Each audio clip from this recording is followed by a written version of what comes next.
Papež Frančišek je zadnjo katehezo pred počitniškim časom posvetil nadaljevanju razmišljanja o cerkvi.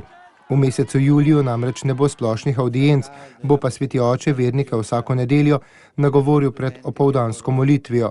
Tokrat je poudaril, da noben kristjan ne ustvari samega sebe v laboratoriju, ampak smo kristjani zato, ker pripadamo cerkvi. Naša krščanska istovetnost je po papeževih besedah pripadnost cerkvi. Če je naše ime kristjan, potem je priimek pripadam cerkvi, je pojasnil sveti oče.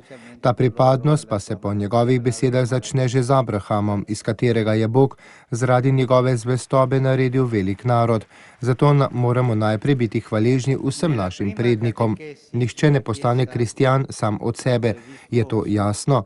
Ne izdelujemo kristjanov v laboratoriju. Kristjan je del ljudstva, ki prihaja od daleč. Kristjan pripada ljudstvu, ki se imenuje cerkev, in ta cerkev iz njega naredi kristjana s krstom. Nihče, prav nihče ne postane kristjan sam. Če verujemo, če znamo moliti, če poznamo Gospoda in lahko prisluhnemo njegove besedi, ga čutimo blizu in ga prepoznamo v naših bratih, je to zato, ker so drugi pred nami živeli vero in nam jo prenesli, je poudaril papež Frančišek. Pri tem je izpostavil vlogo staršev in drugih sorodnikov, ki so znali prenesti vero.